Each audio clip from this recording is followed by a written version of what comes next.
Welcome back sa aking YouTube channel, Jeremy's TV. Like, share, and subscribe. Anyway, wala nang kung bakit ko, libre lang. Tulong mo na lang din sa kapwa mo. Alright, thank you very much po. So, ang topic natin ngayon po, today's reflection o ang mabuting balita sa araw na ito. Napil mo ba na parang nakakapagod, no? Minsan po sa ating buhay, yung parang paulit-ulit lang ang nangyayari. Yung routine po natin, yung gigising ka sa umaga, magtatrabaho ka, di ba? Tapos babiyahe ka, matatraffic ka, tapos uwi ka na ng bahay, kakain, tutulog, kinabukasan, ganun na naman ang gagawin mo, gigising ka na naman, kakain, tatrabaho, magche-check ng cellphone, kung ano ang mga balita, na tila ba'y nakakapagod, no? At tila ba ano nga pa talaga yung ginagawa natin sa mundong ibabaw nito, parang paulit-ulit lang at parang wala ring nangyayari sa ating buhay, di ba? Kahit noon pa man, no? Itong si Haring Solomon po sa Old Testament na nag-conclude siya na ang buhay ngayon ay nangyari na noon pa, di ba? At mangyayari pa bukas. So parang sa panahon po natin ngayon, di ba? Kung ano ang nangyari noon, nangyari din. Halimbawa sa Bible po, no, sa from Genesis, no? Itong si Abel at saka si Cain. So si Abel pinatay niya itong si Cain para lang sa yung manatili dahil sa inggit o dahil hindi natuwa sa kanya si Lord, gusto niya siya lang, no? Parang sa panahon natin ngayon, ganoon din po sa mga politiko, di ba? Kapag malapit na yung election, lalo na kung malakas yung kalaban, meron pong iba, no, na papatay para lang din sila mag-stay sa kanilang kapangyarihan. So para bang ang buhay po natin, no, ay parang naghahabol tayo lagi. Naghahabol tayo sa pera, di ba? Kaya ka nagtatrabaho.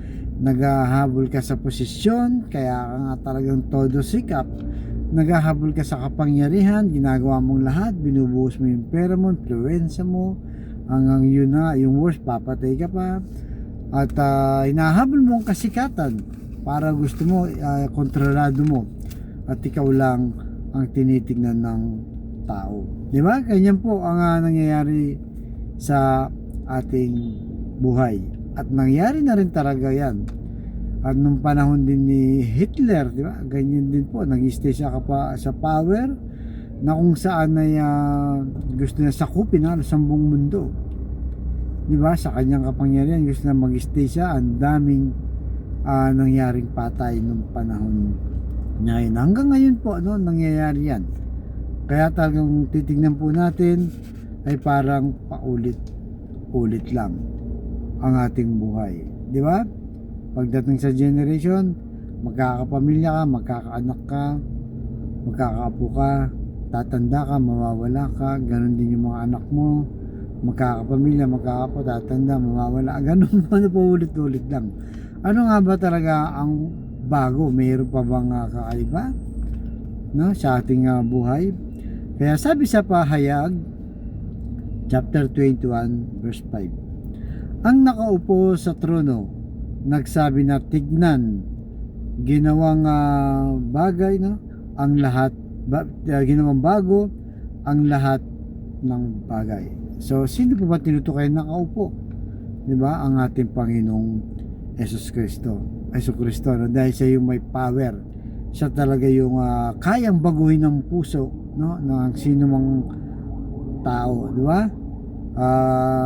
Kaya yung buhay mo, no, na kung dati ka ay masama, magiging mabuti ka. Halimbawa, di ba, nung panahon nila Pablo, di ba, nung panahon niya, pumapatay sila, inahalughog nila yung mga taong naniniwala sa ating Panginoong Yesus, di ba? Pero nung nagpakita sa kanyang ating Panginoong Yesus, binago niya.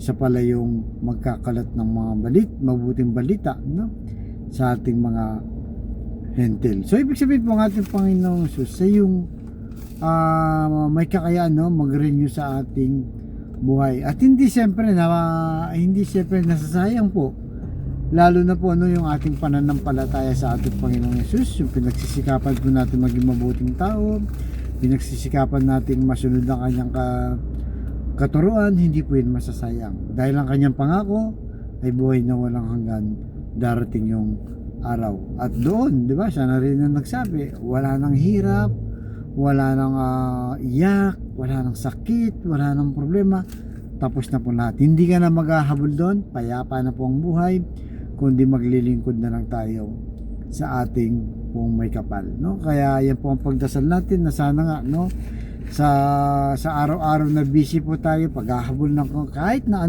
kapangyarihan, pera, posisyon, power, influensya, lahat ng yan, no, na sana nga ay malagpasan natin, at ang pinaka-importante ay makabit natin ang buhay na walang hanggan. Doon lang po magbabago ang lahat, yung buhay sa kabila o sa langit, no, na pinangako ng ating Panginoong Yesus. Kaya sa ating mga kapatid na nanonood sa aking vlog, may problema sa pamilya, financial, at kalusugan, sabayin mo ako sa napakasimpleng dasal na kung ikay maniwala at magtiwala sa ating Panginoong Yesus, i-check yun yung pagkakalob sa iyo sa tamang panahon. Tayo po manalangin. Lord, bless niyo po mga kapatid naming nanonood sa aking vlog, na malubanan po ang karamdaman. Ipuin niyo po ang iyong mapagpagaling na kamay, haplusin niyo po, tanggalin ang kanilang karamdaman. Alam naman po namin na walang imposible sa iyo kung yung loloobin. At ganoon din po sa mga pamilyang nasisira o nagkawatak-watak dahil sa hindi pagkakaunawaan. Hipuin niyo po ang kanilang puso na maging mapagkumbaba, napagpatawad, at higit sa lahat ay mapagmahal sa bawat miyembro ng pamilya. Ganoon din po sa financial, Lord, na kailangan po namin lahat, lalo na po yung mga kapatid namin walang-wala talaga. Na ultimo pambili ng 1 kilo lang ng bigas, problema pa kung paano nila iraraos ang kanilang pamilya. Iyakapin niyo po na mahigpit at i-bless niyo po ang aming hanap buhay para sa aming mga pamilya. Patawarin niyo po kami sa aming mga kainahan at kasalanan. Ang lahat na ito iniling namin sa matamis na pangalan ng ating Panginoong Yesus. Amen and amen. To God all be the glory. Sa ngalan ng Ama, ng Anak, ng Diyos, Espiritu Santo. Amen. Thank you very much po, and God first.